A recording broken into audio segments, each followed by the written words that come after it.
Hello student, स्वागत है आप सभी का एक बार फिर से हमारे एक नए सेशन के अंदर। एंड यहाँ पे हम आज बात करने वाले हैं एक नया टॉपिक, जिसके जो भी बच्चे बीएड कर रहे हैं हमारे जम्मू यूनिवर्सिटी से या किसी अन्य कॉलेज से या यूनिवर्सिटी से कर रहे हैं, बीएड कर रहे हैं, एमएड कर रहे हैं, अगर उनके सिलेबस के अंदर अगर ये टॉपिक है स्ट्रक्चर एंड सिचुएशनल अप्रोच क्या होता है, ठीक है, इन लैंग्वेज जब हम टीच करते हैं कोई भी, इसके मेरिट्स एंड डीमेरिट्स हम यहाँ पे बात करेंगे, प्रिंसिपल्स, करैक्टरिस्टिक्स, हर चीज़ यहाँ पे कवर करेंगे, एकदम हैंड रिटन आपको यहाँ पे चीज़ें देखने को मिल जाएंगी, ठीक है। और बाकी जैसे मैंने आपको बताया कि इसकी अगर आपको पीडीएफ चाहिए तो पीडीएफ के लिए आपको कुछ नहीं करना है, सिंपली आप जो है वो टेलीग्राम चैनल जो है वो हमारा ज्वाइन कर सकते हो, ठीक है। तो वहाँ पे जाके आप जो है वो मैसेज करोगे तो आपको वहाँ पे हम इसकी पीडीएफ जो है वो प्रोवाइड कर देंगे। सो यहाँ पे आज हम बात करते हैं, जो कि अगर हम बात करें जम्मू यूनिवर्सिटी के अंदर, तो वहाँ पे language competence and communication skill एक सब्जेक्ट है जिसका कोड है 103। उसके अंदर एक टॉपिक है 3.3, ठीक है। तो देखो स्ट्रक्चर अप्रोच क्या होता है, स्ट्रक्चर मीन्स संरचना, ठीक है, ढांचा। तो वैसे ही तरीके से कि ढांचे सिखाए जाएंगे, ये संरचनाएँ जो होती हैं लैंग्वेज जिस चीज़ से मिल के बनी होती है, ठीक है। अगर उनको सिखा के अगर हम लैंग्वेज सिखाते हैं किसी बच्चे को, यानी स्ट्रक्चर बच्चे को सिखा के अगर कोई लैंग्वेज का शिक्षण कर रहे हैं या अधिगम कर रहे हैं, सिखा रहे हैं, तो उसको हम बोलेंगे स्ट्रक्चर अप्रोच। तो यहाँ पे देखो structure approach teachers to learn language involves the systematic study of sentences, ठीक है। सेंटेंसेस के स्ट्रक्चर पढ़ाते हैं बच्चों को, यहाँ पे सीक्वेंस पढ़ाते हैं, पैटर्न जो होते हैं या अरेंजमेंट जो होते हैं वर्ड्स के, शब्दों के, वो हम उनको सिखाते हैं। और बाद में बच्चे जो है वो कंप्लीट सेंटेंस विद मीनिंग के साथ जो है वो यहाँ पे बच्चे जो है वो खुद बनाते हैं। तो इस अप्रोच को हम क्या कहते हैं, स्ट्रक्चरल अप्रोच। इसके अंदर क्या होता है कि टीचिंग एंड लर्निंग होती है language through it's structures and grammatically rules, ठीक है। तो मतलब ग्रामर के रूल्स वगैरह बताते हैं उनको, स्ट्रक्चर जो भी होते हैं लैंग्वेज के वो उनको सिखाते हैं, और उसके थ्रू जो है वो हम यहाँ पे शिक्षण कर रहे हैं या अधिगम कर रहे हैं या सीख रहे हैं क्या, लैंग्वेज को। तो उसी प्रोसेस को कहते हैं हम स्ट्रक्चरल अप्रोच। अब यहाँ पे लिखा है कि जो अलग अलग अरेंजमेंट होता है, ठीक है, या पैटर्न होते हैं शब्दों के, उनको हम बोलते हैं स्ट्रक्चर, ये आप सबको पता है। उसके बाद देखो यहाँ पे डेफिनेशंस बहुत इंपॉर्टेंट होती है, जो कि बहुत सारे बच्चे जो है वो करते नहीं हैं, ठीक है। तो आपको ये अच्छे से कर लेनी है, ठीक है, क्योंकि अगर मार्क्स लाने हैं या आपको अच्छा एक क्रिएटिव तरीके से लिखने हैं तो डेफिनेशंस लिखोगे और आपका अच्छे से आंसर जो है वो प्रेजेंट हो। तो यहाँ पे सबसे पहले जो डेफिनेशन है दैट इज़ अ ब्रिंगटन, ठीक है। इन्होंने कहा था कि structure approach is the scientific study of the fundamental structure of English language, कि यहाँ पे हम साइंटिफिक स्टडी करते हैं किसके, जो भी स्ट्रक्चर होते हैं हमारे इंग्लिश लैंग्वेज के, फिर उनका विश्लेषण करते हैं यानी समझते हैं, फिर उनके लॉजिकल अरेंजमेंट को देखते हैं, एंड उस प्रकार से हम जो है वो लैंग्वेज का जो है वो सीखते हैं या अधिगम करते हैं, तो उसको हम बोलते हैं स्ट्रक्चर अप्रोच। उसके बाद सेकंड डेफिनेशन यहाँ पे मैनन एंड पाटिल ने कहा, इन्होंने कहा कि स्ट्रक्चर अप्रोच जो है वो ये इस विश्वास के आधार पर होती है कि जो किसी भी फॉरेन लैंग्वेज की जो लर्निंग होती है वहाँ पे जो मास्टरी ऑफ स्ट्रक्चर है वो ज़्यादा ज़रूरी होती है दैन एक्वेशन ऑफ वोकेबुलरी। मतलब सिर्फ वोकैब नहीं सीख लेना है, बल्कि आपको जो भी स्ट्रक्चर है लैंग्वेज के, फॉरेन लैंग्वेज के, उनके ऊपर जो है वो मास्टरी हासिल करनी है, ठीक है। तो उस प्रकार से अगर आप कोई लैंग्वेज सीखते हो उसको हम क्या कहते हैं, स्ट्रक्चर अप्रोच।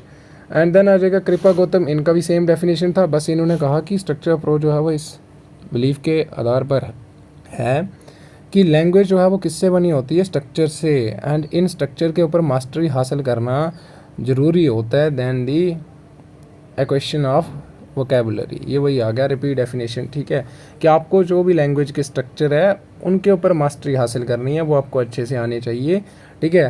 एंड ये नहीं है कि हाँ सिर्फ वोकैब जो है वो रट दी तो हो गया आपका लैंग्वेज, ऐसे कभी नहीं आती लैंग्वेज। स्ट्रक्चर अप्रोच की बात करें तो यहाँ पे इसका एम क्या होता है कि to teach language through different structures of language. वही आ गया कि जो भी संरचनाएं होती हैं एक लैंग्वेज की, भाषा की, उसके थ्रू अगर हम लैंग्वेज का शिक्षण करते हैं तो उसको हम कहते हैं structure approach. It is based on the assumption that language can be best learned through a scientific selection and grading of the structure और pattern of sentences and vocabulary. ये वही आ गया कि ये इस असम्पशन के आधार पर होता है कि जो एक भाषा होती है उसको हम सही तरीके से सीख सकते हैं। कैसे कि पहले तो सिलेक्शन करो जो भी बच्चों को आपको सिखाना है, ठीक है, फिर उनकी ग्रेडिंग करो, ठीक है, मतलब अलग अलग सीक्वेंसिंग करो, ग्रेडिंग करो, स्ट्रक्चर जो भी हैं उस लैंग्वेज के या सेंटेंसेस के, पैटर्न जो भी हैं एंड वोकैब के, फिर उनको जो है वो सिखाओ, तो उससे जो है वो अच्छे से बच्चा जो है वो सीखता है। तो उसी असम्पशन के आधार पर हमारी स्ट्रक्चर अप्रोच जो है वो कार्य करती है। एंड यहाँ पे फोकस जो होता है वो होता है हमारा मास्टरी ऑफ फोनोलॉजिकल यानी साउंड के आधार पर, ग्रामेटिकली स्ट्रक्चर जो होते हैं, rather than mastery over vocab. ये वही आ गया। एक्सप्लिक्ट टीचिंग होती है यहाँ पे, वेरी वेरी इंपॉर्टेंट। एक्सप्लिक्ट टीचिंग मतलब कि यहाँ पे आप डायरेक्ट इंस्ट्रक्शन देते हो बच्चों को, मतलब डायरेक्ट ग्रामर रूल सिखा देते हो, अलग अलग स्ट्रक्चर जो भी होते हैं वो आप बच्चों को सिखाते हो। एंड स्ट्रक्चर जो है वो हम कैसे सिखा सकते हैं या कैसे सिखाते हैं, कैसे पढ़ाते हैं, कैसे शिक्षण करते हैं, तो ग्रुपिंग करके, और दूसरा होगा सीक्वेंसिंग, ठीक है। तो ग्रुपिंग की बात करें तो यहाँ पे देखो फोनेटिक ग्रुपिंग हो जाएगा, यानी साउंड के आधार पर, ठीक है, जैसे कैट, रैट, ठीक है। लेक्सिकल ग्रुपिंग हो गया, ठीक है, कि रिलेटिंग टू वर्ड्स, यानी grouping of words according to their use in the same situation. तो सिंपली बात करें तो जैसे कोहेरेंस दिखाने के लिए हम बहुत सारे शब्द होते हैं उनको रिपीट कर देते हैं, या फिर जो पहला लाइन के अंदर शब्द यूज़ किया जाता है उसको रिप्रेजेंट करने के लिए सेकेंड लाइन के अंदर हम कोई शब्द यूज़ कर देते हैं, ठीक है। तो उसी को बोलते हैं हम लेक्सिकल ग्रुपिंग, ठीक है। उसके बाद ग्रामेटिकल ग्रुपिंग हो गया, ग्रामर के आधार पर, ठीक है। Pattern of sentences similar should be taught together. Semantic क्या होता है, अब आपको पता है मीनिंग ऑफ जो होते हैं हमारे शब्दों के, यानी वर्ड्स के जो मीनिंग होते हैं, ठीक है।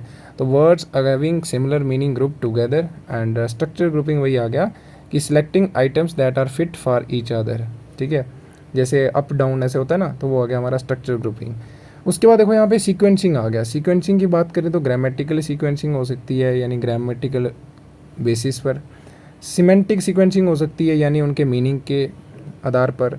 एंड लेक्सिकल सीक्वेंसिंग वही हो जाएगा कि ये हमें बताता है कि कौन सा वर्ड किस शब्द को फॉलो करेगा, जैसे कम, गो, हाई, लो, एट्सेट्रा, ठीक है। तो ये सीक्वेंसिंग और ग्रुपिंग के थ्रू हम जो है वो यहाँ पे बच्चों को जो है वो स्ट्रक्चर जो है वो पढ़ाते हैं।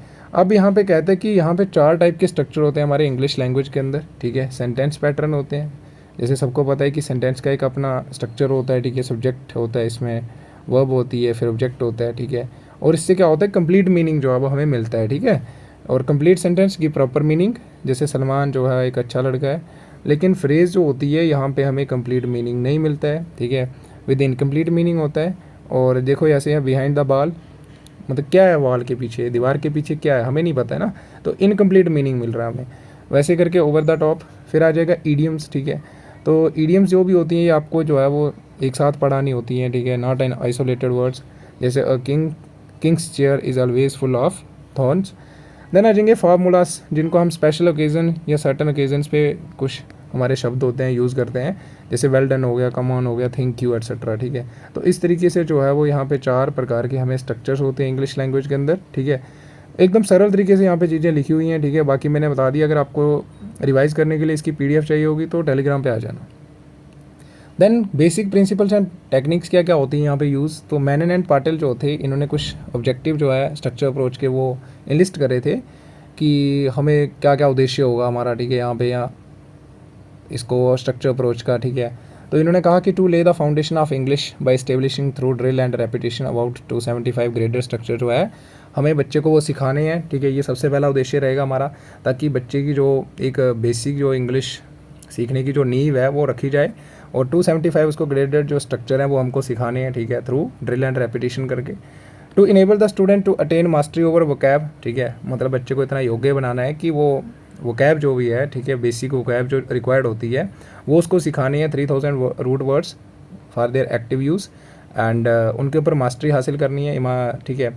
To correlate the teaching of grammar and composition with reading lessons, मतलब जो भी हम उसको ग्रामर या कंपोजिशन पढ़ा रहे हैं और वो उसको रिलेट कर पाए किसके साथ, जब भी वो लेसन रीड करेगा, तो इतना उसको जो है वो कैपेबल बनाना है हमने।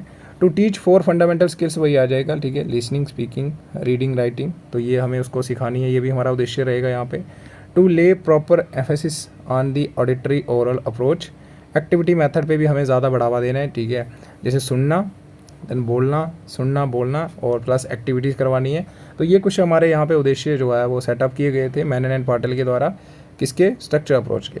अब सिद्धांत क्या क्या होते हैं, ठीक है, तो FG फ्रेंच जो थे इन्होंने कुछ सिद्धांत दिए थे कि importance of framing language habits, कि हमें ज़्यादा जो है वो इंपॉर्टेंस देनी है किसको, कि जो भी लैंग्वेज सीखने की जो उनके अंदर हैबिट है, ठीक है। And principle of affective use of speech, ज़्यादा से ज़्यादा हमें स्पीच का यूज़ करना है, ठीक है। पीपल्स एक्टिविटी जो है उसको ज़्यादा इंपॉर्टेंस देनी है हमें, ओरल वर्क जो है वो बेसिस रहेगा, और उसके बाद सारी की सारी एक्टिविटी जो है वो इसी के ऊपर बिल्डअप की जाएंगी। Selection and gradation of material to be taught, जो भी पढ़ाना है उसको सिलेक्ट करो, ठीक है, ग्रेडिंग करो उसकी। And based on usefulness and teachability, मतलब जो पढ़ाने योग्य हो और जो यूज़फुल हो वही हम उनको यहाँ पे पढ़ाएंगे, तो वही आएगा, ग्रेडिंग तभी की जाती है। अब इसके आ जाएंगे मेरिट्स एंड डीमेरिट्स, ठीक है। तो मेरिट्स की बात करें तो यहाँ पे देखो बच्चे को हम एकदम एक्सप्लिक्ट जो है इंस्ट्रक्शंस दे रहे थे, डायरेक्टली रूल्स बता रहे थे, ठीक है। तो क्लैरिटी एंड प्रिसीजन आ जाएगा, यानी अच्छे से जो है वो बच्चे को आइडिया क्लियर होगा। तो क्लियर रूल्स एंड गाइडलाइंस उसको यहाँ पे दी जाती हैं, जिससे बच्चा जो है वो आसानी से स्ट्रक्चर जो है लैंग्वेज के उनको समझ पाता है। सिस्टमेटिक लर्निंग होती है, क्योंकि यहाँ पे हर चीज़ जो है वो हमने ऑलरेडी ग्रेडिंग कर रखी है, ठीक है। तो offer structured and sequenced approach ensure करता है systematic coverage of language element, मतलब जो भी लैंग्वेज के एलिमेंट्स होते हैं वो यहाँ पे सारे कवर होते हैं। कंसिस्टेंसी रहती है, ठीक है, आज क्या पढ़ाया अभी आगे क्या आएगा, ठीक है। तो ऐसे करके हम जो है वो सिंपल से कम्प्लेक्स की तरफ यहाँ पे चलते हैं। एरर करेक्शन होती है एंड इम्प्रूवमेंट, वही अगर कोई बच्चा एरर कर रहा है, ठीक है, एक्यूरेसी पे ज़्यादा यहाँ पे फोकस किया जाता है, ठीक है। तो उस हिसाब से अगर कोई एरर कर रहा है तो वहाँ पे करेक्शन एंड इम्प्रूवमेंट की जाती है, तो वहाँ पे भी हेल्प करता है हमारी, तो इसका ये मेरिट आ गया। फाउंडेशनल बिल्डिंग होता है, जैसे हमने देखा कि 275 उसको हमें जो बेसिक स्ट्रक्चर है वो सिखाने हैं, ठीक है। 3000 जो वो कैब है वो सिखानी है। तो इससे क्या होगा कि build a strong grammatically foundation and focus on accuracy, वही आ गया कि यहाँ पे हम बढ़ावा देते हैं कि लैंग्वेज का आपको अच्छे से यूज़ करना है एक्यूरेटली। मेजरेबल प्रोग्रेस होती है, मतलब जो भी बच्चों की प्रोग्रेस रहेगी उसको हम आसानी से जो है वो आंकलन कर सकते हैं उसका, ठीक है, टेस्ट कंडक्ट करके या ड्रिल या प्रैक्टिस करवा के, ठीक है। प्रमोट रिटेंशन, अब बच्चा यहाँ पे बार बार जब रिपीट करेगा, प्रैक्टिस करेगा, तो अच्छे से चीज़ों को याद कर पाएगा और ज़्यादा देर तक जो है वो चीज़ों को रिटेन कर पाएगा दिमाग के अंदर। कॉन्फिडेंस भी बढ़ेगा बच्चे का, ठीक है, लैंग्वेज के यूज़ के ऊपर। And promote and improve speaking skills उसकी बढ़ेंगी, क्योंकि यहाँ पे स्पीच को बहुत ज़्यादा बढ़ावा दिया जाता है। बच्चे के अंदर हैबिट फॉर्मेशन होगी लैंग्वेज सीखने की। एक्टिव पार्टिसिपेशन को यहाँ पे बच्चों को बढ़ावा दिया जाता है, क्योंकि बच्चे यहाँ पे रेगुलर ड्रिल करते हैं, प्रैक्टिस करते हैं। और simplicity, teachability and लर्नेबिलिटी proves beneficial for the learner, ये वही आ गया, क्योंकि यहाँ पे हम सिंपल एकदम स्ट्रक्चर जो है वो प्रॉपर सीक्वेंस उसको सिखाते हैं, ठीक है। एंड बच्चा जो है वो आसानी से सीख जाता है। तो इससे क्या होता है कि बच्चे को आसानी हो जाती है मतलब लैंग्वेज सीखने में। तो ये इसके क्या आ जाएंगे, मेरिट्स आ जाएंगे, जो कि एकदम आपको सबको समझ आ गए होंगे। एकदम सिंपल लिखा हुआ है यहाँ पे, इतनी कुछ मैंने स्टोरी नहीं लिखी है। अब इसके बाद आ जाएंगे हमारे इसके डीमेरिट्स, ठीक है। डीमेरिट्स या डिसएडवांटेजेस आप मान लो। तो क्या होता है कि रिजिड सीक्वेंसिंग होती है, कि जो भी है वो आपको सीखना ही है, ठीक है। जैसे स्ट्रक्चर लिखा हुआ है वो आपको पढ़ना पड़ेगा, ठीक है। तो इससे बच्चे अनइंटरेस्टेड एंड डिमोटिवेटेड जो फील कर सकते हैं। अदर जो लिंग्विस्टिक स्किल्स हैं वो इग्नोर हो सकती हैं, क्योंकि यहाँ पे हम ज़्यादा फोकस किस पे कर रहे हैं, स्पीकिंग पे या स्पीच पे।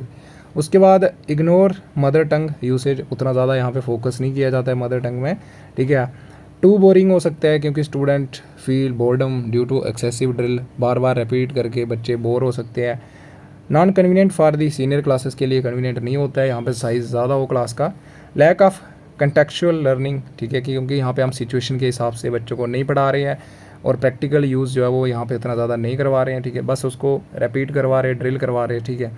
देन आ जाएगा यहाँ पे ग्रामर पे जो है वो ज़्यादा जोर दिया जाता है, ठीक है। तो excessive focus on grammar can neglect the development of other linguistic skills, तो जो बाकी जो भाषाई कौशल हैं हो सकता है उनका विकास ही ना हो, क्योंकि यहाँ पे हम ज़्यादा फोकस किस पे करते हैं, ग्रामर पे। देन आ जाएगा इनफ्लेक्सिबिलिटी होती है, वही आ गया कि बच्चे की नीड एंड इंटरेस्ट जो है वो यहाँ पे इग्नोर होते हैं, क्योंकि यहाँ पे जो भी स्ट्रक्चर होंगे वो हमें बच्चे को सिखाने हैं। और रिजिड स्ट्रक्चर होते हैं, जिससे क्या होता है कि जो क्रिएटिविटी एंड फ्लेक्सिबिलिटी है लैंग्वेज सीखने की बच्चे के अंदर, वो यहाँ पे देखने को नहीं मिलती है, ठीक है। मतलब बच्चा अपने हिसाब से कुछ नहीं कर पाएगा, जो उसको देंगे वो सीखना पड़ेगा। इनसफिशेंट रियल वर्ल्ड एप्लीकेशन होती है, क्योंकि does not adequately prepare learner for real life language use, क्योंकि यहाँ पे जो उसको स्ट्रक्चर पढ़ाया जा रहा है वही उसको सीखना पड़ेगा। Not suitable for all learner, yes, वही आ गया कि जो स्ट्रक्चर दिए जा रहे हैं, अब हो सकता है कुछ बच्चों को समझ ना आए, ठीक है। तो ये आ जाएगा हमारा इसी के साथ मेरिट एंड डीमेरिट। तो एकदम आसान लिखा हुआ है, ठीक है, जितने मर्जी पॉइंट आप बना सकते हो इसके। उसके बाद देखो यहाँ पे आ जाएगा situational approach to language teaching, तो ये उसका ऑपोजिट आ जाएगा पूरा।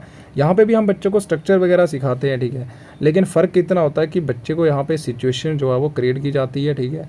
जैसे आप उसको फ्लैश कार्ड के थ्रू कोई वर्ड सिखा रहे हो, ठीक है, वहाँ पे पिक्चर बनी हुई है, ठीक है, जैसे पेड़ कटे हुए हैं, तो आप उनको बताओगे कि क्या हो रहा है यहाँ पे, बच्चे बोलेंगे यहाँ पे सर ट्रीज़ काटे हुए हैं, तो इसको क्या बोलेंगे, तो बच्चे बोलेंगे डिफॉरेस्टेशन। ऐसे करके आप जो है वो बच्चे को सिखा रहे हो, ठीक है। जैसे ब्लैक बोर्ड का मीनिंग सिखाना है, तो मैंने बोल दिया कि ब्लैक बोर्ड इधर देखो, look at the black board, है ना, तो ब्लैक बोर्ड का उनको मीनिंग पता चल गया, अच्छा ये ब्लैक बोर्ड है, ठीक है। तो इस प्रकार से अगर हम सिचुएशन के थ्रू बच्चों को अगर कोई चीज़ सिखाते हैं लैंग्वेज, तो इसको हम बोलते हैं situational approach to language teaching. तो कहते हैं कि it refers to the teaching of any language, ठीक है, यहाँ पे शिक्षण होता है किसी भी भाषा का, एंड भाषा या आइटम्स जो भी होती हैं, ठीक है, and whether it is a structure और वर्ड, शब्द हो सकता है, कोई स्ट्रक्चर हो सकता है, ठीक है, should not be presented in isolation, मतलब आइसोलेशन मतलब ऐसे नहीं कि डायरेक्टली आपने शब्द सिखा दिया उसको, but has to be introduced and practised in a context और सिचुएशन। ये वही आ गया कि आप एक सिचुएशन क्रिएट कर रहे हो, फिर बच्चे को उसके माध्यम से सिखा रहे हो, ठीक है, डायरेक्टली आप कभी भी उसको प्रेजेंट नहीं करोगे। तो इस प्रकार या इस तरीके से अगर हम कोई चीज़ सिखाते हैं या लैंग्वेज का शिक्षण करते हैं तो उसको हम बोलते हैं सिचुएशनल अप्रोच। इसको हम ओरल अप्रोच भी कहते हैं, ठीक है, लैंग्वेज टीचिंग एंड लर्निंग की। उसके बाद कहते हैं कि language is being taught in realistic situation, से वही आ गया कि रियल सिचुएशंस क्रिएट करके या फिर जैसे इमेजिनरी सिचुएशन क्रिएट करके आप बच्चे को यहाँ पे लैंग्वेज सिखाते हो। ऑल दिस वर्ड्स मतलब सारे के सारे शब्द और सेंटेंस से वाक्य जो है आप सिखाओगे must grow out of some real situation से जो है वो बच्चे को सिखाओगे, or imagined real situations, thus the meaning of the word are tied up with the situation in which they are used. तो मतलब आप जो है शब्द का मीनिंग जैसे उसी सिचुएशन के हिसाब से उसको यहाँ पे सिखाओगे, जैसे मैंने आपको डिफॉरेंशिएशन का बताया। देन आ जाएगा जैसे ब्लैक बोर्ड का मीनिंग अगर बच्चे को हमें सिखाना है, ठीक है, तो मीनिंग नो बाई स्टूडेंट्स मतलब known by students sorry, not because they looked up in the dictionary, मतलब इसलिए नहीं सीखा कि हमने उनको डिक्शनरी में बोला कि ब्लैक बोर्ड का मीनिंग ढूंढो, बट इसलिए या ऐसे सीखा उन्होंने क्योंकि हमने उनको एक सिचुएशन दी। फॉर एग्जांपल हमने उनको बोला कि look at the blackboard या write on the blackboard, तो बच्चे जो है वो सीख जाएंगे, अच्छा मतलब ये ब्लैक बोर्ड है हमारा, ठीक है। तो इस प्रकार से अगर हम उनको सिखाते हैं तो इसी को कहते हैं situational approach. In simple terms we can say that teaching of language जो है वो by connecting it to real life या प्रैक्टिकल लाइफ से अगर कनेक्ट करके उसको सिखाएंगे तो वो हो जाएगा हमारा सिचुएशनल अप्रोच। अब यहाँ पे सिचुएशनल अप्रोच के अंदर क्या होता है कि टीचर जो है वो एक रियल सिचुएशन जो है वो क्लासरूम के अंदर क्रिएट करता है, ठीक है, और ये जो सिचुएशन होगी ये हेल्प करेगा टीचर को कि वो उसको जो भी वो सिखाना चाहता है, ठीक है, to provide practice to the peoples to explain its meaning, ठीक है। तो वो फिर बच्चों को जो है बच्चे या खुद उससे जो है वो मीनिंग जो है वो बाहर निकालेंगे कि अच्छा इसका ये मतलब है, ठीक है। तो आप सिचुएशन दे रहे हो उनको, तो सिचुएशन में भी created in the classroom by the use of जैसे मैप्स हो गए, पिक्चर्स दिखा सकते हो, जैसे मैंने फ्लैश कार्ड बताया अभी, या बहुत सारे ऑब्जेक्ट दिखा सकते हो उनको, एक्शन कर सकते हो कोई, या फिर कोई ड्राइंग कर सकते हो ब्लैक बोर्ड के ऊपर, तो उसके माध्यम से आप जो है बच्चों को यहाँ पे सिखाओगे। बहुत इंपॉर्टेंट लाइन्स है ये, एंड इसको डेवलप किया गया था ब्रिटिश के द्वारा, ठीक है, 1930 एंड 1960 के बीच में। और यहाँ पे आप अगर नाम रखना होगा तो ये भी आप याद रख सकते हो, ठीक है, हारोल्ड नाम का बंदा था, ठीक है, एंड एक हॉर्नबाई नाम का बंदा था, तो इन्होंने इसको डेवलप करा था। एंड इस अप्रोच के अंदर क्या होता है कि speech structure and focus on a set of vocab are seen as the basis of language teaching. तो ये वही आ गया कि स्पीच स्ट्रक्चर ये तो सारी चीज़ें आप सिखाओगे यहाँ पे वोकैब वगैरह, लेकिन आप जो है वो सिचुएशन क्रिएट करके सिखाओगे। यहाँ पे ज़्यादा इंपॉर्टेंस जो है वो दी जाती है प्रेजेंटेशन ऑफ स्ट्रक्चर और वर्ड्स इन सिचुएशंस में, वही कि सिचुएशन के हिसाब से ये कंटेक्चुअल जो लर्निंग होती है वो हमारी यहाँ पे होती है। फिर आ जाएगा use to teach English as foreign language, मतलब अगर इंग्लिश आपको सिखानी है या English as a second language सिखानी है तो यहाँ पे इस अप्रोच का हम यूज़ करते हैं। उसके बाद देखो यहाँ पे आ जाएंगे प्रिंसिपल्स एंड टेक्निक्स, तो इसके प्रिंसिपल यानी सिद्धांत और टेक्निक कौन कौन सी होती है यहाँ पे। तो लैंग्वेज टीचिंग जो है वो स्टार्ट की जाती है विद स्पोकन लैंग्वेज के साथ, ठीक है, और पहले जो है मटेरियल आप ओरली प्रेजेंट करोगे बच्चों को, बाद में लिखने को बोलोगे, ठीक है। मदर टंग का यहाँ पे उतना ज़्यादा यूज़ नहीं होता है, लेकिन हाँ होता है यूज़। अगर बच्चे को समझ नहीं आ रही है तो पहले हम उसको बोलेंगे कि मदर टंग में सोचो इसका मतलब, जैसे मैंने फ्लैश कार्ड बताया, ठीक है, फिर इसको रिलेट करो जो भी हम उनको लैंग्वेज सिखाना चाहते हैं, ठीक है। And new language items are presented and practised situationally, ये वही हो गया। General working vocab is covered, जो मेन वोकैब होती है डे टू डे लाइफ के अंदर यूज़, वो यहाँ पे कवर होती है। Items of grammar are graded carefully, very very important, यानी सिंपल से कम्प्लेक्स की तरफ यहाँ पे हम सिखाते हैं उनको। Teacher as a main role player होता है और रोल मॉडल की तरह काम करता है यहाँ पे, क्योंकि ये सिचुएशन जो है बच्चों को सेटअप करके देगा। इंस्ट्रक्शनल मटेरियल टीचिंग एड और रियलिया हैव एन इम्पॉर्टेंट रोल होता है, यानी रियल ऑब्जेक्ट हो गए हमारे, या फिर जैसे मैप्स हो गया, चार्ट, ये वहाँ पे इनका बहुत ज़्यादा यूज़ होता है। और ये किस मॉडल के आधार पर है, यानी पीपीपी, ठीक है, प्रेजेंट करोगे आप, प्रैक्टिस करेंगे बच्चे, बाद में फिर प्रोडक्शन करेंगे बच्चे, ठीक है। ये आ जाएगा हमारा, इस मॉडल के आधार पर हमारी ये अप्रोच चलती है। एंड स्ट्रेस यहाँ पे हम जो है वो देते हैं given to learning through hearing हो गई, ठीक है, मतलब सुन के and proper illustration by teacher, teacher जो है वो इलस्ट्रेट भी करेगा, ठीक है, जैसे आप चित्र वगैरह दिखा दिए, पिक्चर वगैरह, मैप है ना, तो ये इसके कुछ आ जाएंगे प्रिंसिपल्स एंड टेक्निक्स, ठीक है, तो आप ये भी लिख सकते हो। उसके बाद इसके करेक्टरिस्टिक्स क्या होते हैं, ठीक है, तो जो मेरिट्स होते हैं वही हमारे करेक्टरिस्टिक्स यानी विशेषताएं, गुण होते हैं ना, तो ये आपको थोड़ा दिमाग लगाना है। करेक्टरिस्टिक्स को हिंदी में क्या कहते हैं, वेद गुण है ना, यही होते हैं हमारे विशेषताएं। तो वैसे ही तरीके से जो है वो हमारे मेरिट्स होते हैं कि फ़ायदे क्या हैं इसके। तो यहाँ पे स्पीच जो है वो बेसिस होता है लैंग्वेज टीचिंग का, ठीक है, सबसे पहले हम स्पीच से शुरू करते हैं। प्रॉपर ग्रेडिंग होती है वोकैब की एंड लैंग्वेज आइटम की based on their usefulness, frequency and teachability के आधार पर, ठीक है, कि हमारे लिए यूज़फुल जो भी वोकैब है सबसे पहले हम उसको प्रायोरिटी देंगे, ठीक है, और जो बार बार रिपीट हो रही है वोकैब उसको हम बच्चों को सिखाएंगे, ठीक है।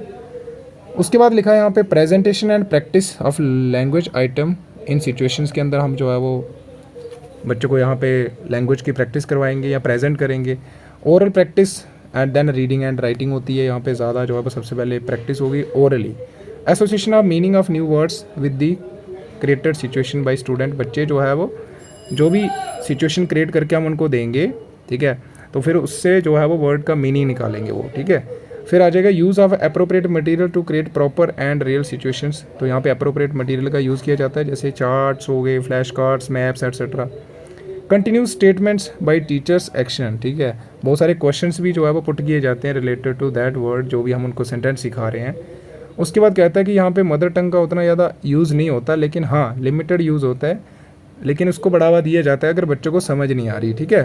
तो फिर बच्चे ये देखो, if students are not able to get then learn in the mother tongue, फिर उसको कनेक्ट करेंगे वो विद जो भी हम उनको भाषा सिखाने चाहते हैं।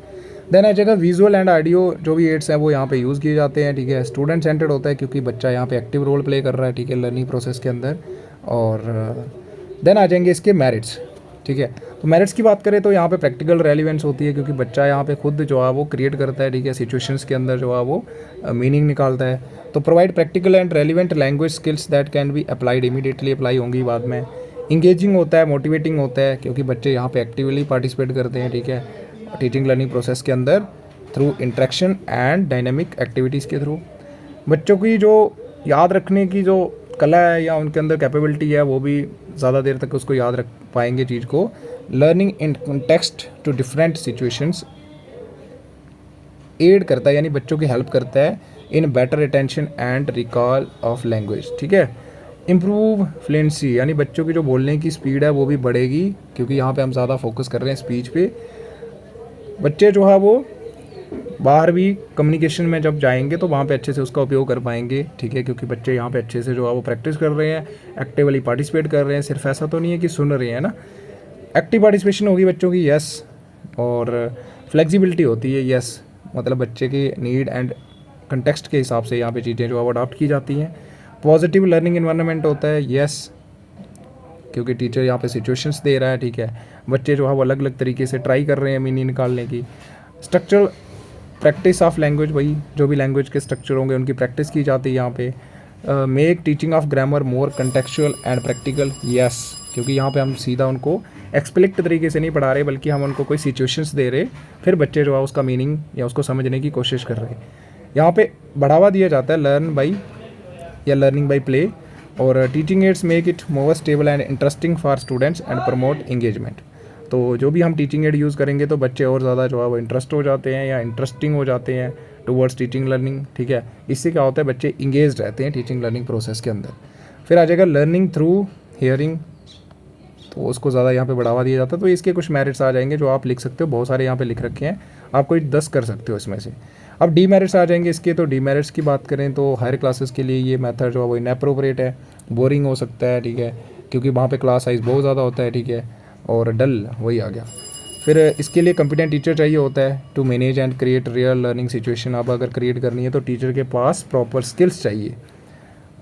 ग्रामर यहाँ पे निगलेक्ट होती है क्योंकि हम हर एक जो रूल है वो सिचुएशन क्रिएट करके बच्चों को नहीं सिखा सकते, डिफ़िकल्ट होता है, ठीक है। तो may neglect detail grammar instruction and accuracy को निगलेक्ट या उसको इग्नोर किया जा सकता है यहाँ पे। रिसोर्स इंटेंसिव होता है क्योंकि बहुत ज़्यादा यहाँ पे रिसोर्स चाहिए होते हैं, ठीक है, कि अगर आपको सिचुएशंस क्रिएट करनी है, टीचिंग एड्स तैयार करनी है, ठीक है, तो यहाँ पे एक चैलेंजिंग टास्क होता है ये। देन आ जाएगा टीचर पे डिपेंड रहता है बच्चा यहाँ पे, ठीक है, वो सिचुएशन क्रिएट करेगा तभी बच्चा कुछ करेगा, अदरवाइज़ कुछ नहीं करेगा, ठीक है।